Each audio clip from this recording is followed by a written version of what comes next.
Hi everyone, this is Shweta. Welcome to Shweta tech Mantra channel.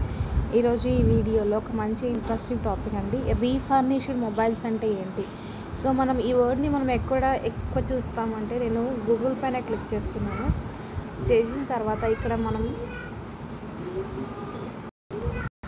లో price mobiles అని ఇక్కడ click చేస్తున్నాను. 4G 3G ఏదైనా అయ్యిండొచ్చు. So మనకి ఇక్కడ కనిపిస్తుంది, చూస్తున్నారు కదా, రీఫర్నిష్డ్. సో మనకి ఇక్కడ రీఫర్నిష్డ్ అంటే ఏంటి అసలు, సో మనం అలాంటి మొబైల్స్ తీసుకోవచ్చా, ఇవి ప్రైస్ అనేవి తక్కువ ఉంటాయి, సో అలాంటి మొబైల్స్ యూజ్ చేయొచ్చా, అసలు రీఫర్నిష్డ్ ఏంటి అనేది నేను ఈరోజు ఎక్స్ప్లెయిన్ చేస్తాను. రీఫర్నిష్డ్ అంటే ఏం లేదండి, ఫస్ట్ దీనిపైన క్లిక్ చేసి చూస్తాను చూడండి.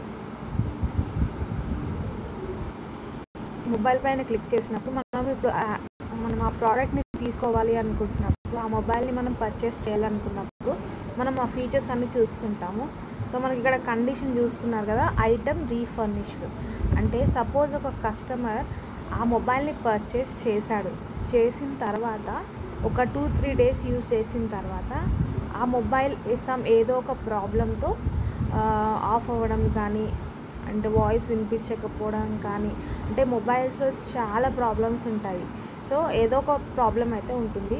సో ఆ కస్టమర్ ఏం చేస్తాడు, మళ్ళీ రిటర్న్ అనేది పెట్టేసుకుంటాడు. సో నాకు ఈ మొబైల్ బాగాలేదు, మంచిగా వర్క్ చేయలేదు అన్నట్టుగా. సో మనకేంటి, మళ్ళీ రిటర్న్ ప్యాక్ వెళ్ళిపోతుంది, వాళ్ళ అమౌంట్ వాళ్ళకి రిటర్న్ వెళ్ళిపోతాయి. సో అలాంటి టైంలో ఏం చేస్తారు, రిటర్న్ వెళ్ళిన మొబైల్ ఏంటంటే ప్రాబ్లం ఏముంది దాన్ని సాల్వ్ చేసేసి అగైన్ మళ్ళీ రీఫర్నిష్డ్గా మనకి కౌంట్ అవుతుంది. సో ఆల్రెడీ మొబైల్ ప్రాబ్లం ఉంది, సో ఆ ప్రాబ్లంకి తగ్గట్టుగా సొల్యూషన్ అనేది చూసేసి మళ్ళీ రీఫర్నిష్డ్ అనేది చేస్తారు. సో ఇలాంటి మొబైల్స్ తీసుకోవడం వల్ల మనకి లాసే ఉంటుందండి. మ్యాక్సిమం నేనైతే చెప్తాను ఇలాంటి మొబైల్స్ ప్రిఫర్ చేయకూడదని. బికాస్ ఏంటంటే మనం పెట్టే అమౌంట్కి మనము సాటిస్ఫై అవ్వము. ఎందుకంటే కొనేది న్యూ మొబైల్ అని మనం అనుకుంటాము, కానీ అది ఆ ఐటమ్ అనేది రీఫర్నిష్డ్ అండి. సో ఇలాంటి మొబైల్స్ ప్రిఫర్ చేయకండి. ఒకవేళ మీరు రీఫర్నిష్డ్ మొబైల్ కొనాలి అనుకుంటే మీరు అమెజాన్ కానీ ఫ్లిప్కార్ట్లో కానీ మీరు తీసుకోవచ్చు. ఎందుకు అందులో అంటే మనకి గ్యారంటీస్ కూడా ఉంటాయి. సో రిటర్న్ చేసుకోవడానికి ఆప్షన్ ఉంటుంది. సో మీరు కొనాలి అనుకుంటే ఫ్లిప్కార్ట్ అండ్ అమెజాన్ ఇలాంటి ఆన్లైన్ షాపింగ్ చేసి మీరు తీసుకోవచ్చు. బట్ అదర్ వెబ్సైట్లో మాత్రం తీసుకుంటే మీకే ప్రాబ్లం ఉంటుంది. సో నేను మాత్రం ప్రిఫర్ చేసేది ఏంటంటే రీఫర్నిష్డ్ మొబైల్స్ తీసుకోకుండా ఉంటేనే బాగుంటుంది. సో ఇదండి ఈరోజు వీడియో వచ్చేసి.